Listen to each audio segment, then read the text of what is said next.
somebody said once, and I think it was brilliant. They said, voting is not a Valentine. You're not in love.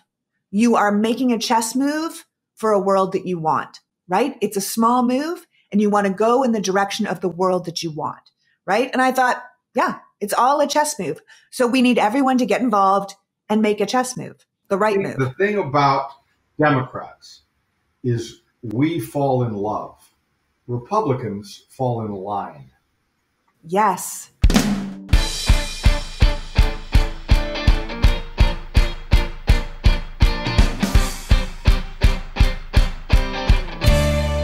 Hello, and welcome to the PoliticsGirl podcast. I'm your host, Lee McGowan. Let's get into it.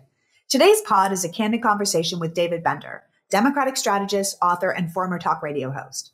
David has spent the past 5 decades as a political activist, beginning at the age of 12 when he took what he calls a leave of absence from 7th grade to become a full-time volunteer for Robert Kennedy's presidential campaign. He went on to report on the presidential campaigns of Richard Nixon, George McGovern, and Herbert Humphrey. He was a key aide to the legendary liberal activist Allard Lowenstein, who was a pivotal figure in both the civil rights movement and the anti-Vietnam War movement. David served on the national field staff of California Governor Jerry Brown's 76 presidential campaign and Senator Edward Kennedy's 1980 presidential campaign. When JFK Jr. launched a political and cultural magazine, George, David was his first West Coast contributing editor. David was also the host of Air America's show Politically Direct, where he'd regularly interview influential voices in politics and media like Hillary Clinton, Barack Obama, Al Gore, and Gore Vidal. And he was the co-host of Air America's Ring on Fire. Dubbed Rachel Maddow's political guru, he joined her show as a contributor in 2008 and frequently guest hosted the show when she was away. David also has an extensive film, television, and writing career, but if we don't want this introduction to be 17 hours long, I'm going to leave it to you to look that up for yourself. I'm having him on today because he has been involved in politics and public issues for his entire life. And as we finish up with the first phase of the 1-6 hearings, I couldn't think of anyone better to break down what we heard, what we know, and where we go from here than David. So without further ado, please welcome my guest, political expert, author, and key player in politics and media for over 50 years, David Bender. Welcome, David.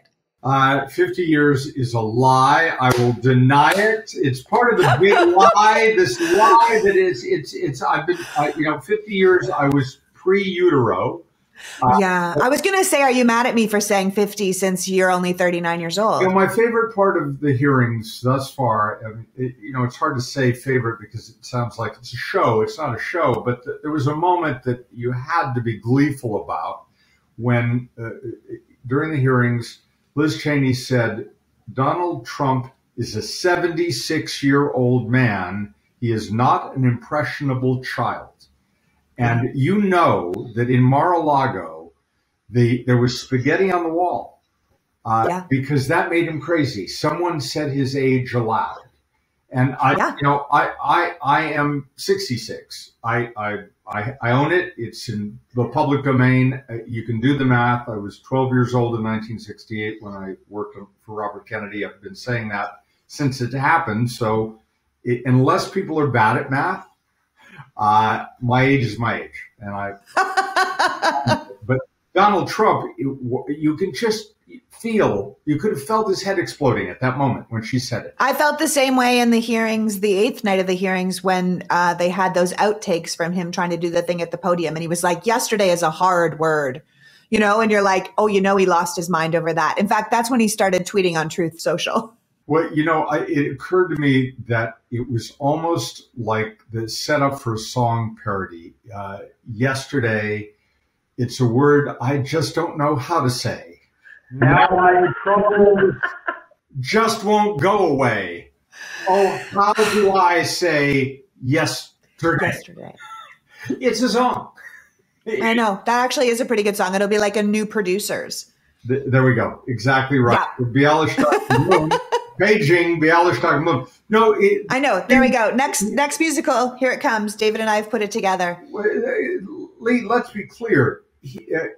He fought all the way to the Supreme Court to keep those outtakes away from the public. He knows what he looks like when he is making mistakes. That's why we never saw any of the outtakes from The Apprentice. In fact, for a lot of reasons, including, all of the language he used, potentially racist, misogynistic. That's never been released. But he went to the court to prevent the archives from releasing what was seen in those 8 hearings. And it was devastating, and he knew it. And there it was. I was quite struck last night at how impressive the committee has been. Because if you look at the 8th night of hearings, and they did the 187 minutes.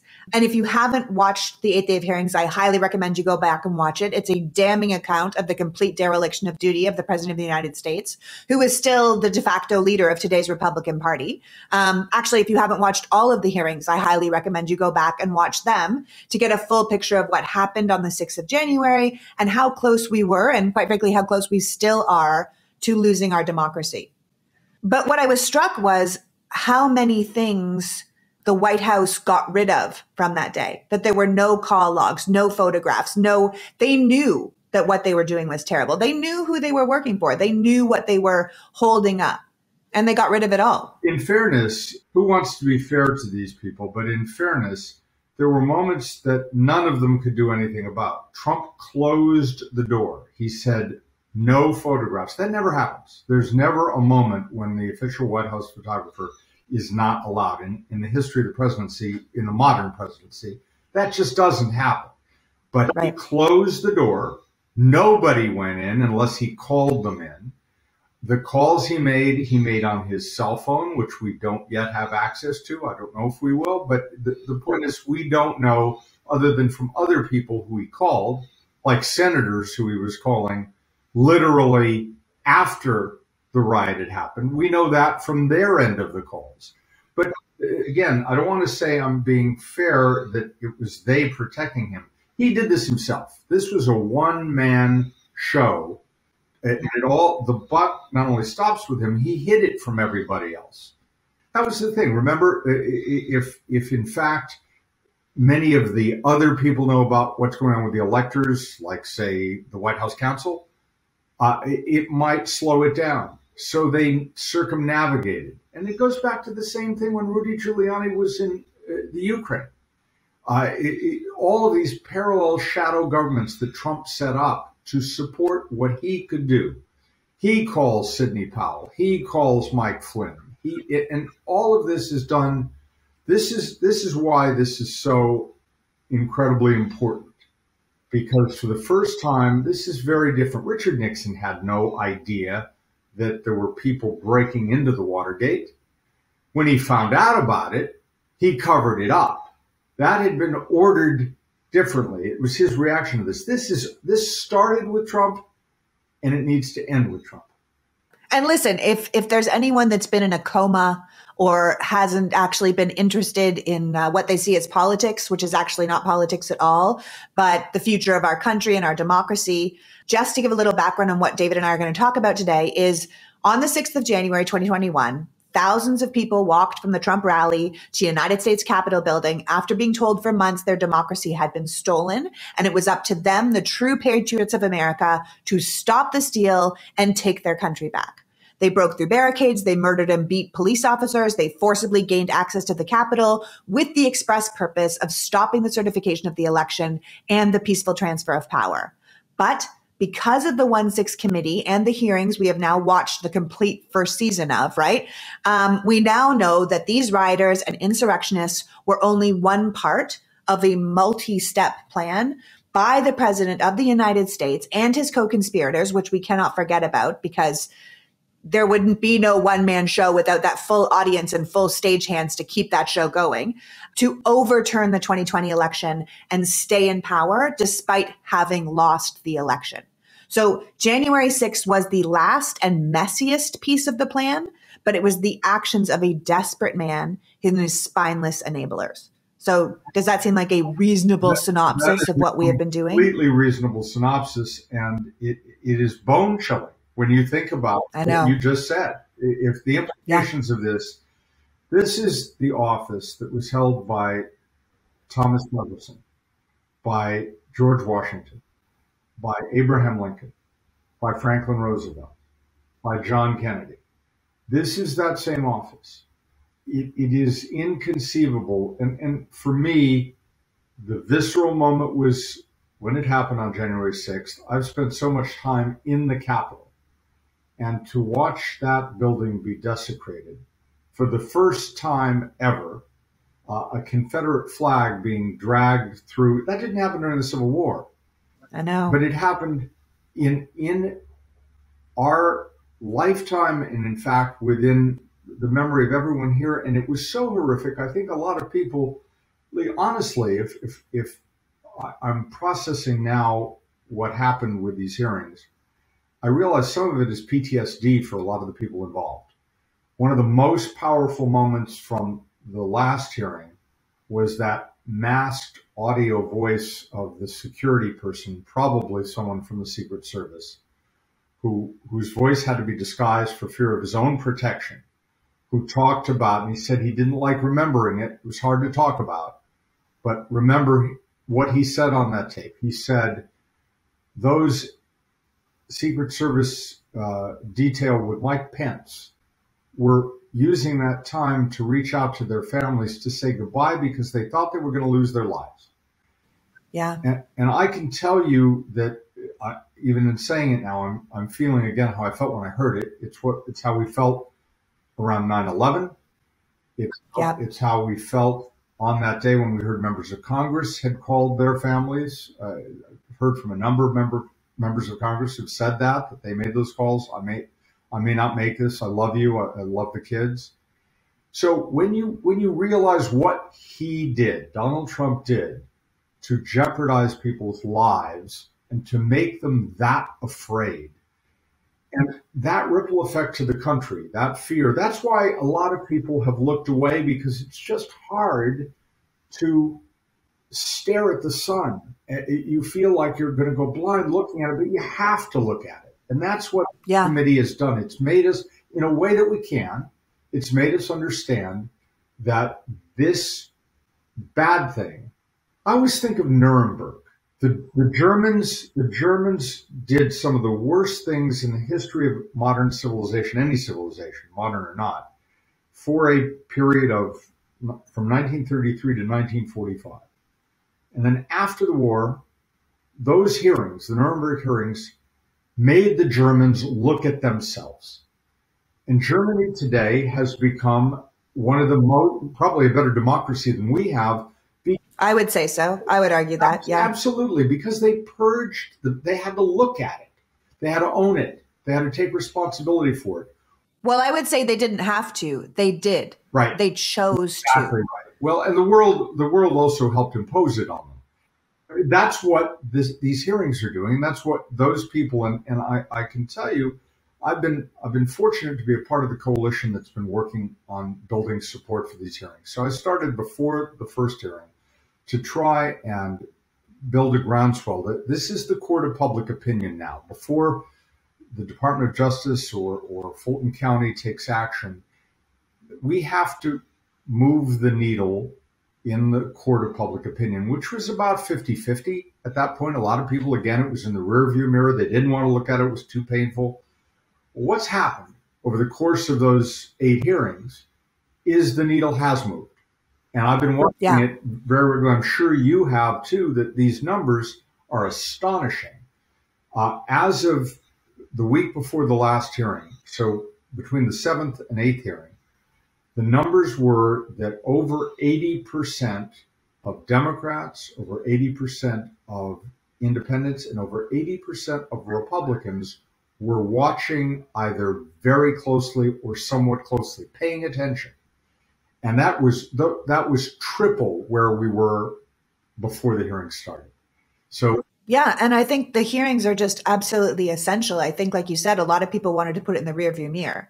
And what we know now, having watched it, even if you didn't watch it in its entirety and you're seeing clips of it, is the facts. And the facts are Trump lost. He knew he'd lost. His people told him he'd lost. He went ahead and said he won anyway. He fundraised on that. He used the bully pulpit of the presidency with all the weight that goes with that to claim it. And despite everything, the most shameless crazies around him, propped him up while he did it, knowing it wasn't true. He took his false claims to court, which is his right. But having no evidence, he lost over 60 cases. And all of his original legal team ended up bailing to save their own careers, right? And this left him surrounded by this group of lowlives telling him what he wanted to hear. Emperor has no clothes style, right?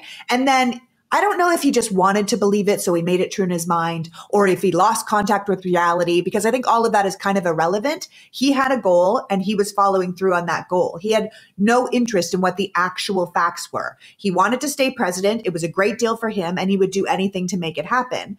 And hundreds of people, including people who still make the laws in the country today, tried to help him do it. So these people have put 2.5 centuries of democracy on the line for their own desires, their own power, and their lies have corrupted and divided our country, our faith in democracy, and the very idea of the peaceful transition of power, right? The actions of these people that we have been hearing about through these 8 hearings have also corrupted and delegitimized the Republican Party itself, who not only have this liar and traitor as their flag bearer, but have Trump's baseless lies as the basis of all of the new voting laws they've put around the country to favor themselves, right? So this isn't over, even knowing what's going on now. The danger hasn't gone away. And whether Trump is held accountable or not, and I personally believe he will be, this doesn't start or stop with one corrupt, entitled man and his lifetime of criminal behavior. This is a far bigger problem that we need to address head on. You're absolutely right. And one of the things that we're going to see in November is at every level, Republican candidates, if they've lost an election, will not concede. That's just going to be the new norm.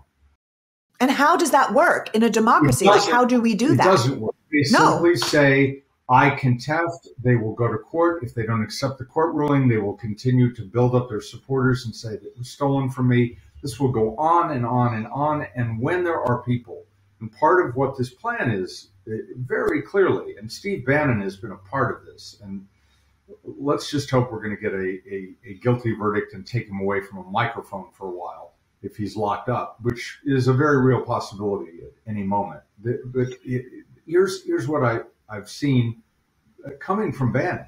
He has been enlisting poll workers by the tens of thousands to help create this smoke and mirrors around an election. There's fraud. I saw some people who had thumb drives or whatever it is. People's signatures didn't match.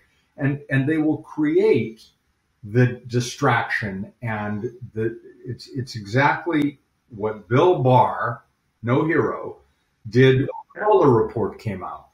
He didn't release it, but he described it.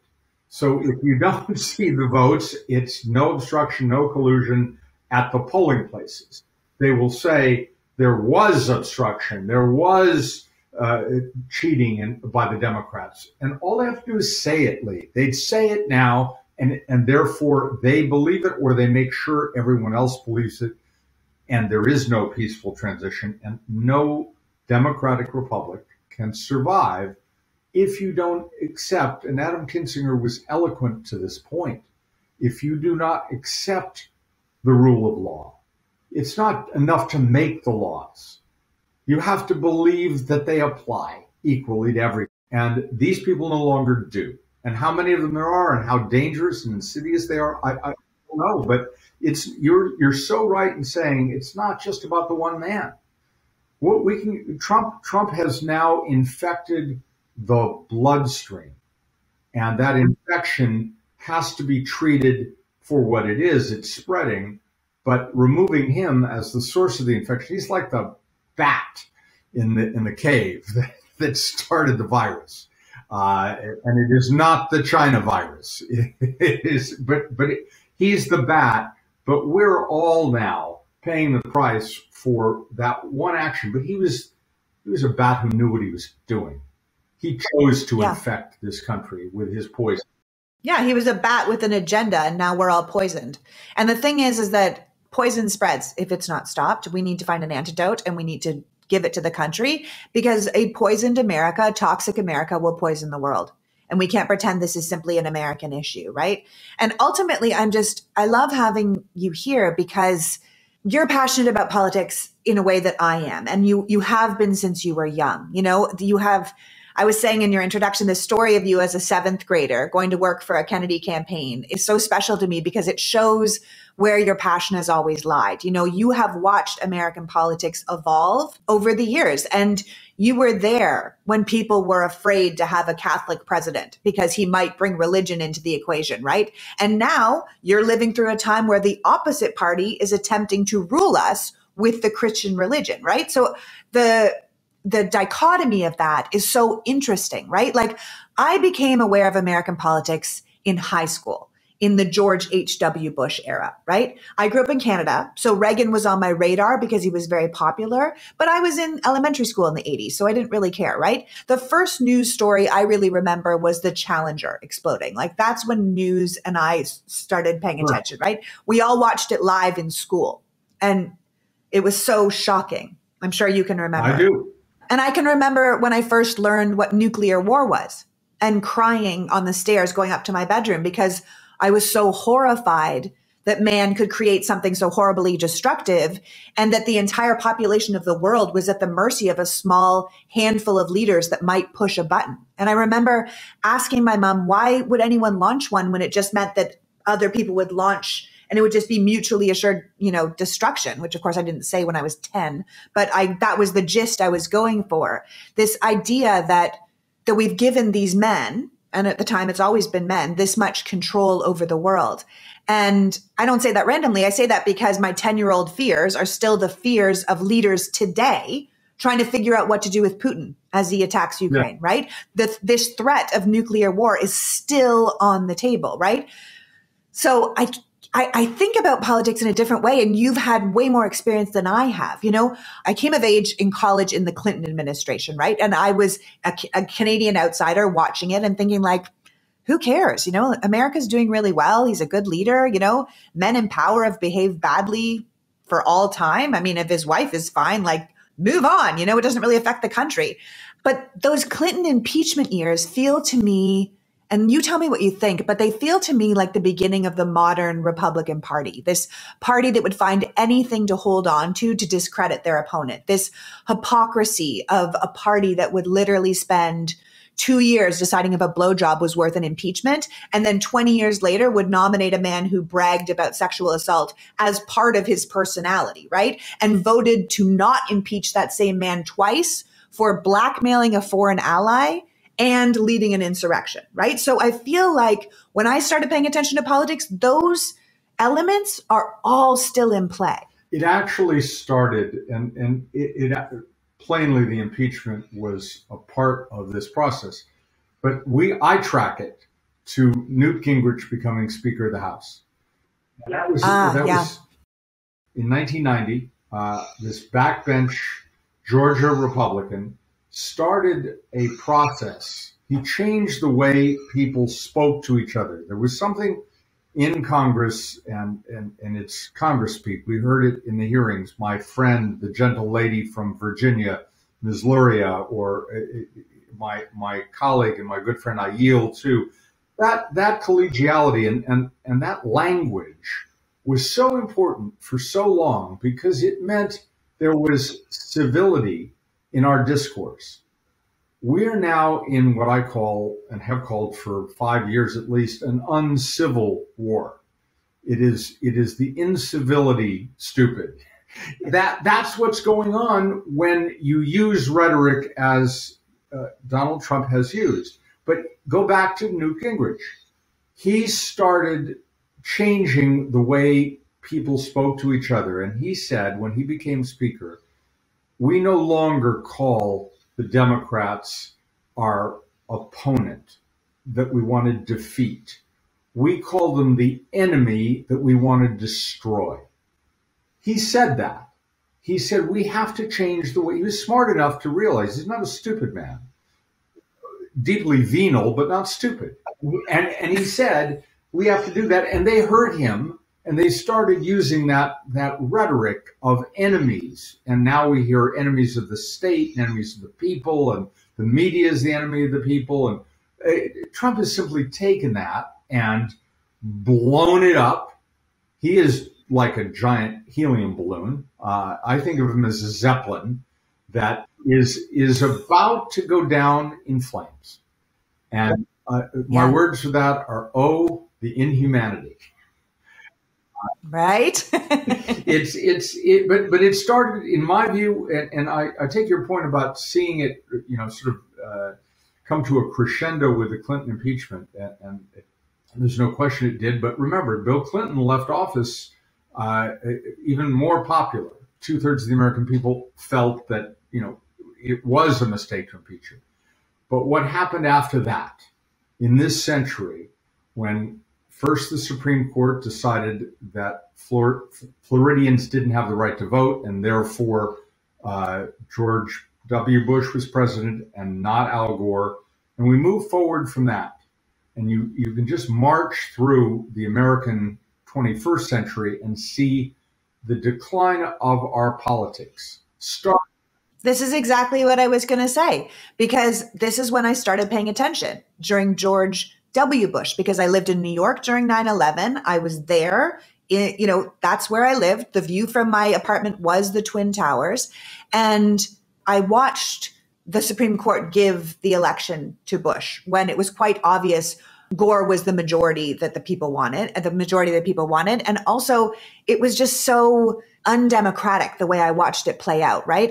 It's when I started to care about American politics, because again, it all comes back to where we are today. So many of the same players are in the game today. And I'm not just talking about these 1,000-year-old senators. I'm talking about the enablers and the lowlives and the criminals that surrounded Donald Trump and who helped turn our country and democracy into the dumpster fire it is right now. The crisis we find ourselves in is not just a Donald Trump crisis, right? It's a Republican Party crisis.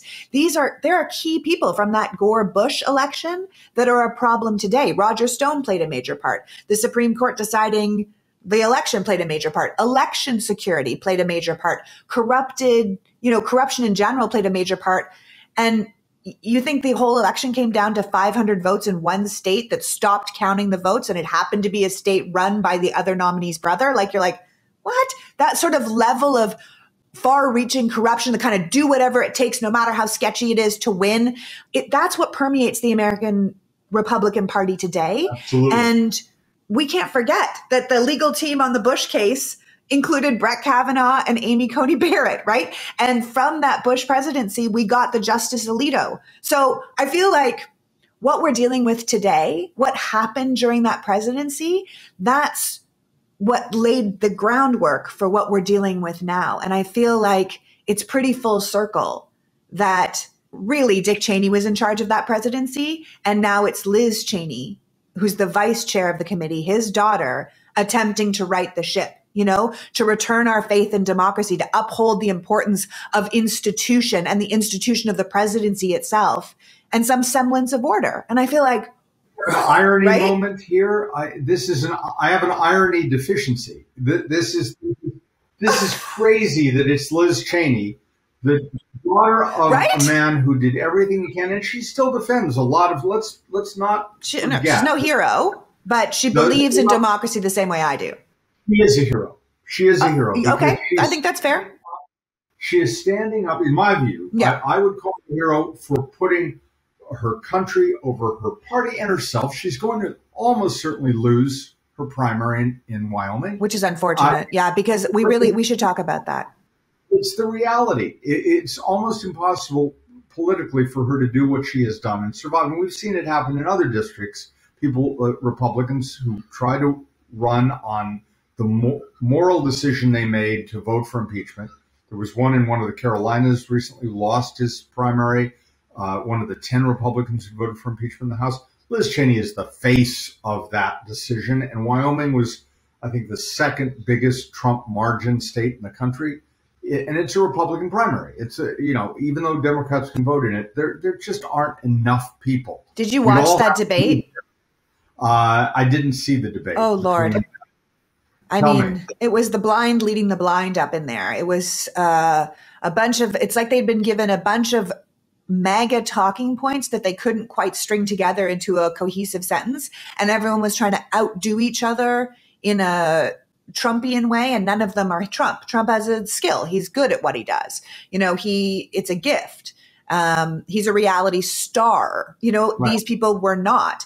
And Liz Cheney just looked like the adult in the room up there. And yet she doesn't have the will of the people that love that rhetoric.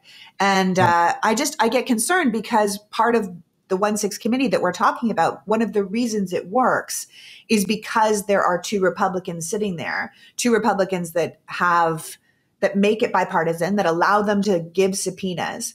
And if Liz Cheney loses and Adam Kinzinger retires, where does that leave the committee? It leaves the committee. First off, Liz Cheney will lose but not leave the House until January. The biggest issue, of course, is what happens if the Republicans take the House in November. And then they can't. They can't. Well, I agree with you. They can't, and everything that we do between now and then has to make sure do all that anyone can do. This is all hands on deck, Lee. This is that moment. If ever there was a 5-alarm fire, that's the only thing larger is the climate crisis. But this is it. This is the moment. But we can't deal with the climate crisis unless we solve this problem first, because one party doesn't believe in the climate crisis. They believe in profit. That's right. And occasionally a Democrat who shall remain nameless, Joe Manchin. Joe Manchin. It's Joe Manchin. Joe Manchin. Also, God bless you. Thank you. Thank you too. It's also the problem that everything stems from whether or not Democrats are chairing these committees and are willing to hold hearings and move things forward.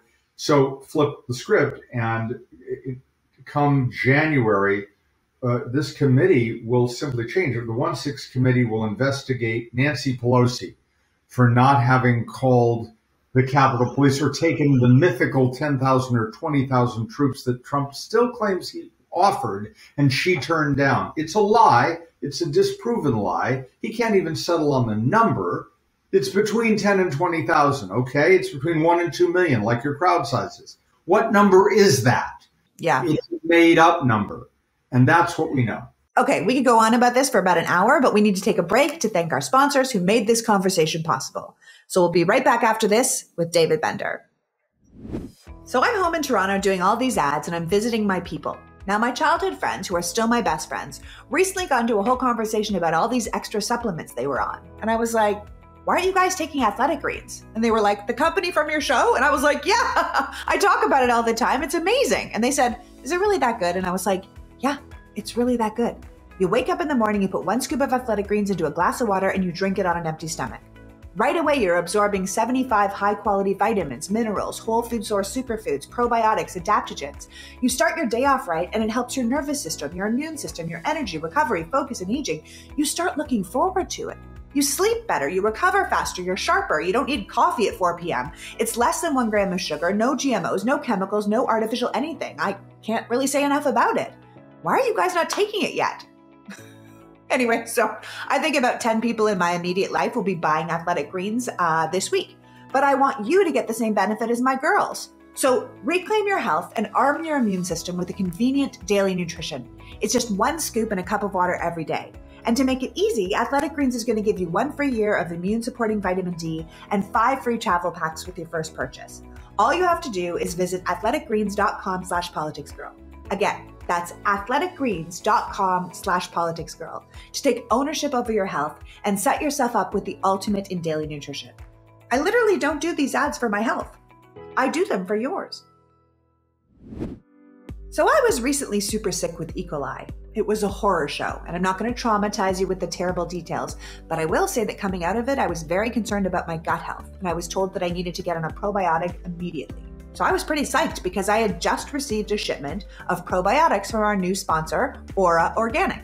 Aura's Trust Your Gut probiotic and prebiotic supplements contain some of the world's most powerful probiotic strains, along with prebiotics to help the good bacteria in your body thrive so the probiotics can work smarter and not harder. Probiotics support optimal digestive health and healthy gut bacteria. It's great support for bloating and common digestive issues. And a healthy mix of probiotics in your gut have been linked to a strong immune system in your body. Aura Organics is available in capsule or powder format, which you can just add to smoothies or an oatmeal. It has over 10,000 5-star reviews, and unlike other companies, Aura Organic has a strict commitment to produce only plant-based, cruelty-free products. They believe plants do it better for our health and for the planet. So if you'd like to try Aura products, then text politics to 64000. That's politics to 64000 and get 30% off your first subscription to Aura Organics. And if you're not happy for any reason, Aura Organics will give you your money back for 60 days, no questions asked. Just pick up your phone and type politics to 64000. Message and data rates may apply. Terms available at auraorganics.com/terms. I talk a lot about health on the show. The country is sick, but a lot of us, we're not feeling so great either. And there's a ton of new products out there to get people thinking outside of the box about how to make us feel better. And one of them is our new sponsor, Everlywell. Everlywell is digital healthcare designed for you. With over 30 at-home lab tests, you'll be able to choose the test that makes the most sense for you to get the answers you need. Anything from women's health test to a food sensitivity test. Everlywell also has high-quality vitamins and supplements to support your overall health, and you can choose from things like vitamin D or omega-3 fish oil. Here's how it works. Everlywell ships products straight to you with everything you need in one package. You take the home test, you collect your sample, and you use the included prepaid shipping to mail it back to the lab. Then the doctors review the results and send them to your phone or device in days. You can then take those results to your doctor to help guide you through the next steps. If you order the vitamins or supplements, you can add them to your daily routine right away. Over 1 million people already trust Everlywell to support their health and their wellness goals. And for listeners of the show, Everlywell is offering a special discount of 20% off an at-home lab test at everlywell.com/politicsgirl. That's everlywell.com/politicsgirl for 20% off your next at-home lab test. When you know more, you can do more. Find out what you need for a healthier tomorrow with Everlywell today. This is a big day for sponsors, and they've all been about health. But I'm always happy to talk about BetterHelp. As you know, I'm a huge advocate for therapy. I think therapy is one of the best things you can do for yourself. An hour a week focusing on you, your issues, your needs, your concerns is one of the best things you can do for a healthier life. We take care of our pets, our people, our outer body, our inner health. How about our minds? A healthy mind is an essential part of a healthy life. BetterHelp is online therapy that offers video, phone, and live chat therapy sessions. It's more affordable than in-person therapy, and it can be matched with a therapist in under 48 hours. Our listeners get 10% off their first month at betterhelp.com/politicsgirl. That's BETTER help.com/politicsgirl. We're keeping everything else healthy. Let's make sure we support what's going on inside our minds as well with betterhelp.com. So the only thing I can tell you is that if we can continue to do what we're doing, one thing I'm seeing from the data, and this to me is so crucial, people are connecting the dots now. You mentioned one thing that's very important is you mentioned the justices. You mentioned that we have Kavanaugh and Coney Barrett who were part of the challenge to 2000. We have them on the court. There are 3 Trump justices appointed. Half of the 6-vote majority makes this the Trump court. It is the Trump court. And if we call it that, Lee, if we call it the Trump court, then we have to think about what that means. It means that, and people are getting this now, they're getting a unified theme. What the hearings told us is that there was an effort to make it impossible for people's vote to count, to take away their right to vote, in essence, by nullifying it or overturning it through a coup. But they're connecting it now to the actions of the Trump court, which are taking away a woman's right to control her own body, and Clarence Thomas, who, by the way, was a sitting justice in 2000, one of the people who voted. He was since it was a 5-4 vote, all 5 of them meant each one was the decider. So Clarence Thomas, in his concurring opinion in 2000, Bush v. Gore, said, we ought to look at this whole thing about how the Electoral College is dictated by the Electoral Count Act, because that doesn't seem constitutional to me. It should be the states that can decide who the electors are. Exactly what the Trump plan illegally was. Clarence Thomas has invited for 22 years a case to come before the court to toss that and to say that the states can decide based on whatever state legislature chooses to believe. So if you're in Arizona if you're in Pennsylvania, if you're in Michigan, if you're in Wisconsin, all Republican legislatures, and they say, under the Clarence Thomas model, they say the states have the right to determine who the electors are. It doesn't even matter how the people vote. People can vote overwhelmingly for the Democrat. But if they say the better person, remember the founding fathers in their Republican, lowercase r, wisdom, believed that the state legislatures could temper the passions of the people. Yeah, they were writing it for Donald Trump, not for this next election. They were writing for Donald Trump, but they were writing it the same way they wrote the U.S. Senate. You remember it took a constitutional amendment. You don't remember it. I don't remember it. Well, all right, I do remember it. It was 1914 or something like that. I'm just a baby. Yeah, well, and I'm 143, but the constitutional amendment that it took to take electing U.S. senators to make that the fact didn't happen until the 20th century. So for the first 120 years of this country, more than that, senators were chosen by the state legislatures.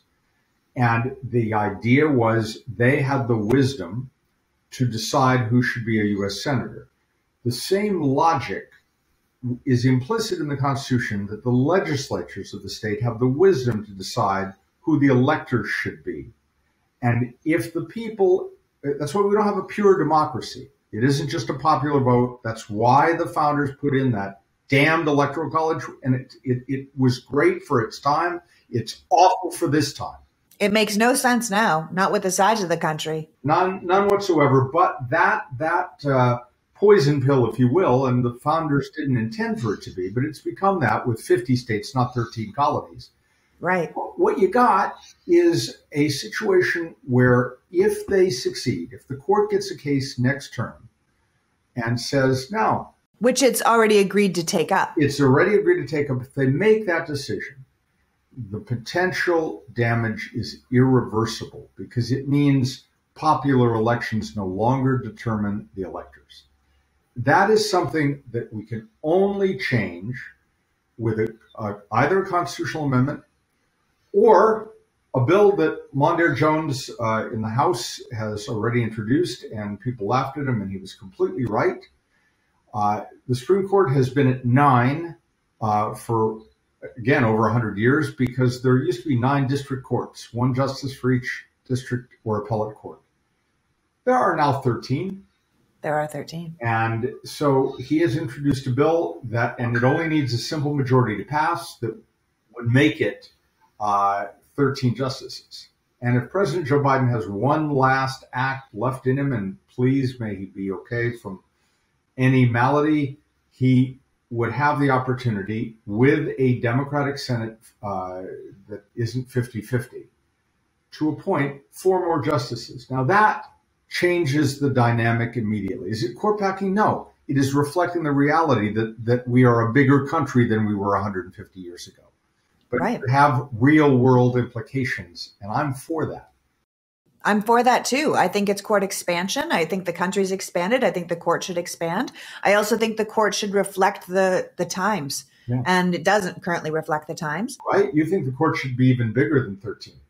I personally do. I think the court, if you look at it, so you say, well, there's now 13 districts. I'd love to see there be 26 plus 1 Supreme Court justices, because then you could rotate a court of 13. You could rotate courts of 9. Yeah. You could say, we don't know which cases you're going to get. We don't know you're going to draw. We don't know which other justices you're going to work with. And that way people could do what they did with Dobbs and say, oh, we're bringing the case now because we know we've got the votes. You shouldn't know you've got the votes. It's not politics. It's justice. Justice is supposed to be blind. So if we had a bigger court, not only could they hear more cases, have more justice go through, justice would legitimately be blind again because they would be hearing what court case came before them, not what they had planned to do. Right now, you've got Clarence Thomas saying, bring us gay rights, bring us gay marriage, bring us all these things because we will vote the way you want us to. Right. And that's not justice, and no one should accept that is justice. And I think the thing is that we have to understand that our laws only work, our courts only work, our money only works because we agree it has value or it has worth. But if you start going against complete will of the people over and over again, eventually people are going to say, well, I don't see you as the Supreme Court of the land. I see you as a political Christo-fascist rulers, and I don't accept your reality. And we can't have that. If you want to have legitimacy in the court, we have to re-legitimize it. So to me, expanding the court, if you were Joe Biden, would be what was best for the country, not what was best for the Democratic Party, but what was best for the country. And I wish you could write that speech, because you've explained it in a way that takes it out of this whole idea of partisanship, court packing, all the rest of it. And something that you've said has I'm going to take away from this conversation, because Rachel Maddow used the word anonymized in talking about the way the anonymous voice that we heard from the Secret Service on the tape, or whoever the security person was, anonymized. This would anonymize court decisions. Yes. Make it possible, if it was just luck of the draw, which of those 9 court justices out of 27 heard a case. That's a absolutely perfect argument for why we take politics out of the judicial system and restore faith in the integrity of justice. Right, of the institutions themselves. How do we get this done? Let's go do it. Well, we vote in the midterms. We make sure there are 8 possible Democratic Senate seats available. Yes. I think 4 or 5 are really truly in play. And I think we should aim for all 8 of them. I think we need to expand that majority. We need to say, we want to get rid of the filibuster. We want to expand the court. We want to protect the environment. We want that Build Back Better bill back on the table. We want voter protections. We want all these things. And we can't get it unless we have a legitimate majority or a filibuster proof majority, or we get rid of the filibuster in general. And we have to hold the House, because the House represents the entire country. And there's questions whether that should be bigger too. I mean, the country's gotten a lot bigger since we had that amount of people. Right. So maybe we need to do that as well, but we need to think long-term. The Republicans have always been terrific at thinking long-term. They are long-term planners. They don't get spun out when they lose little battles. They keep fighting away. It's how we just reversed Roe. This is a 40-year plan. They didn't like it. They worked and they worked and they worked and they worked and they worked to get what they wanted, and they got what they wanted. And we get like, I didn't get what I want in the next 2 years. Forget it. I'm never voting again.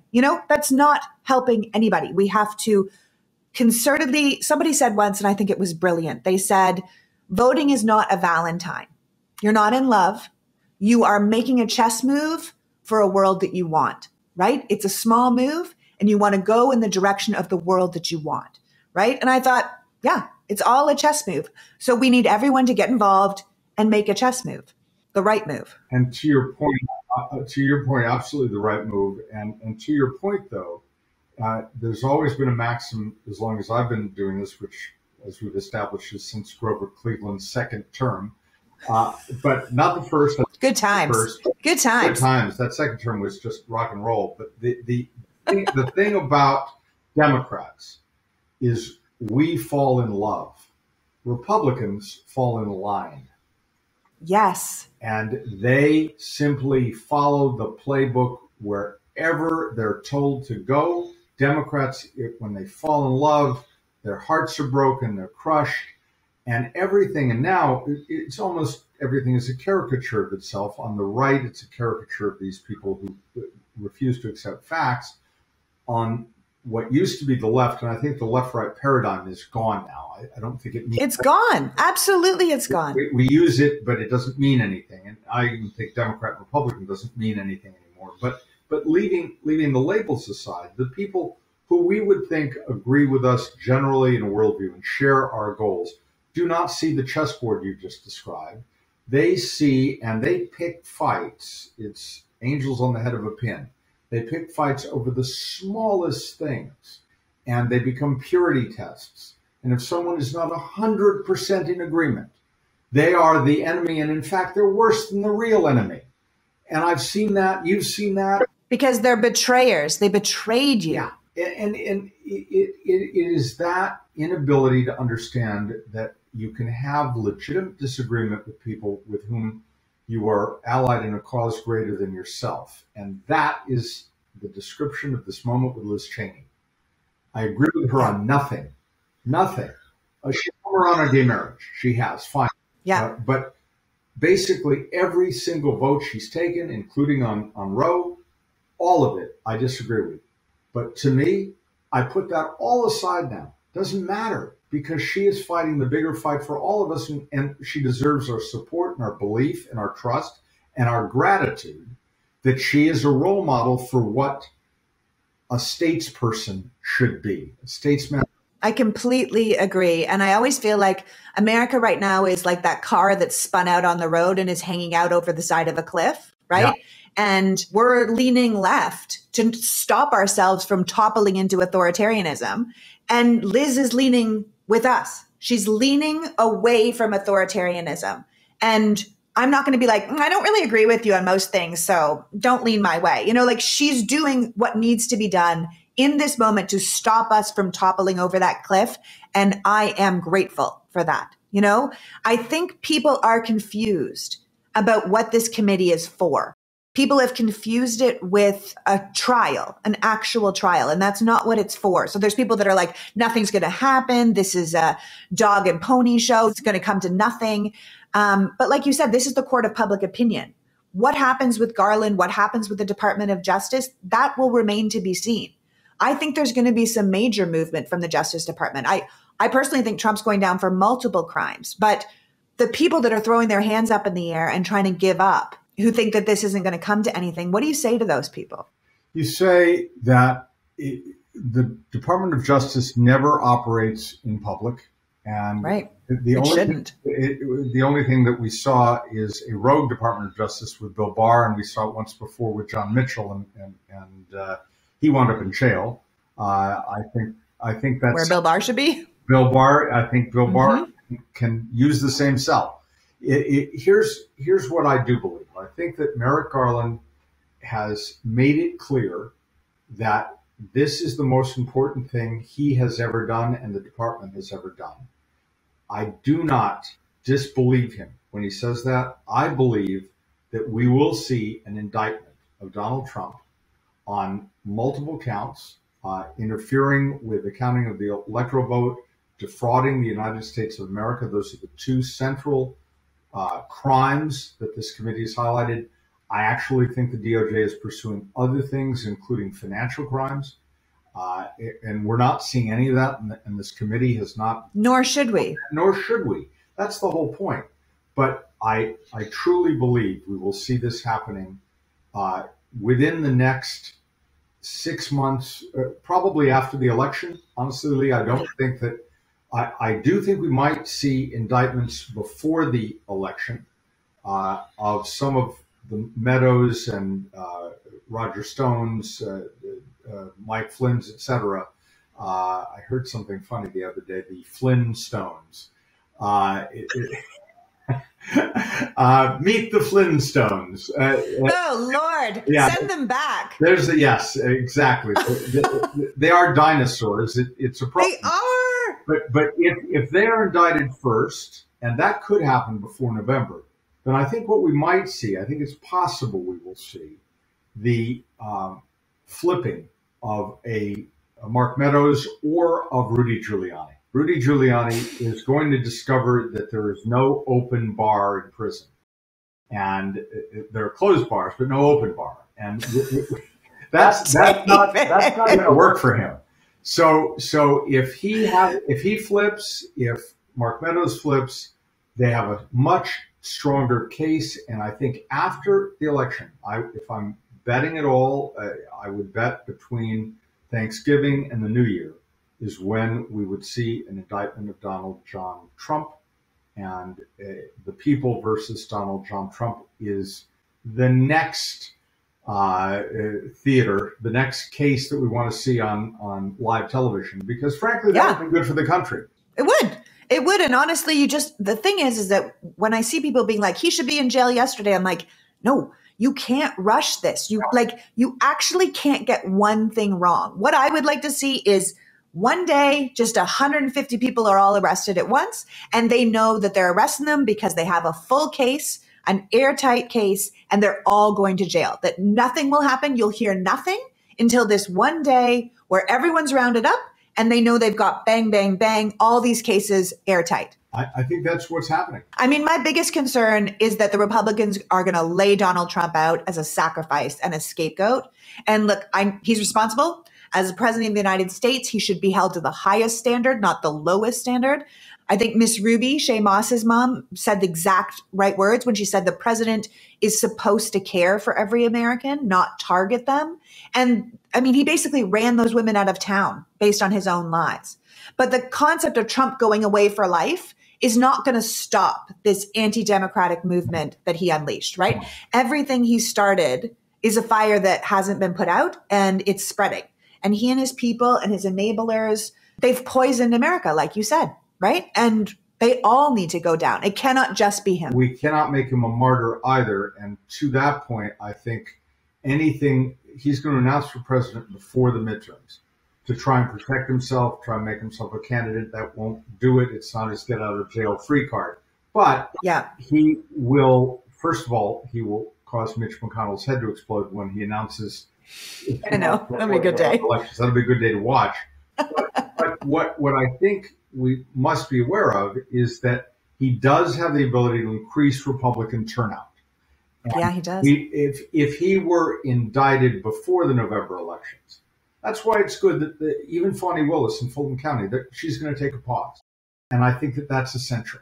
So once it's away from November, post, as I say, Thanksgiving and through December, I think that's when the climate is right for an indictment, perhaps early in the new year at the latest, of Trump himself. But it also gives time, if those other indictments precede it, for them to cooperate.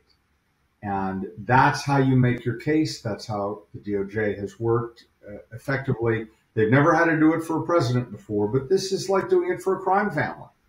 That's what it is. It's more like a mob. It's exactly right. If a mob was a cult. It's a recult. It's a RICO cult. Yeah. It is that. And I have to say, I'm by nature, Rachel Maddow and I used to be on the air together, and she would call me Pollyanna. I am an optimist, but I will be a practical optimist. I'm optimistic that we can make it if everybody understands that there is no day after this November 8th. We leave everything on the table between now and then. There are about 100 days to go. Everybody within the sound of our voices has to understand that this election, I've heard it said since 1968, this election is the most important election of our lives. It was never true until now, because no election ever decided whether the Republic would survive. Maybe the one in 1864 did, if Lincoln had been voted out. But this is the one that will decide. If we can keep them at the door, bar the door to a Republican takeover of the House and hold the Senate and expand that hold, we have a hope for the future of this beloved Republic that we're lucky to have you in. Thank you for coming here. Thank you for having me. I honestly, this is why I love talking to you. You have such an amazing way of putting things. And, this is the thing. This is the most important election of our lifetime. And I know people have heard this said a million times before, but like you said, the actual Republic was never on the line before. I mean, this is the choice between authoritarianism and top-down government control and a form of democracy that needs work. Everyone knows that it's a work in progress, right? But what you're saying is you are choosing a country where your voice matters, or you're choosing a country where a couple of people choose what you get to do. Yes. And that's a hell of a choice. It seems pretty obvious to me. I could talk to you for hours, but people have lives. So you'll have to come back. These hearings will obviously continue. We need to talk about all the congressional members that were involved. I mean, we've got to deal with them at some point. You mean the pardon boys, as I call them? Yes, the pardon boys. All the ones that asked for pardons, all the ones that Trump was calling, even though the insurrection had been put down, he was still working with his people. We need to talk all about them, but you'll just have to come back. I will come back. It'll be my pleasure. And thank you so much for having me. Thank you so much for coming, David. So that was David Bender, author, expert, and Rachel Maddow, and now my political guru.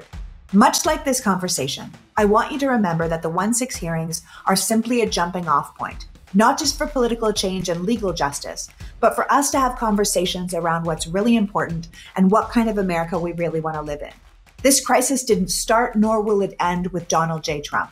We need accountability and faith in our system, and these hearings are the first step to that. But if we want a better, fairer, less corrupt democracy, then we have to vote against the party who is willing to burn it all down for their own power. The midterm elections are the last opportunity we will have to save this country from what these criminals want it to be. You don't have to love the Democrats to vote for them in November. You just have to believe that a free and democratic America deserves to fight another day. I want to thank David for joining me today and you for caring enough about democracy to be here. Now go out and make the world a better place. Until next week, PG out. The Politics Girl podcast is written and performed by me, Lee McGowan, in partnership with the Meidas Media Network, and produced and edited by Happy Warrior Entertainment. All rights reserved.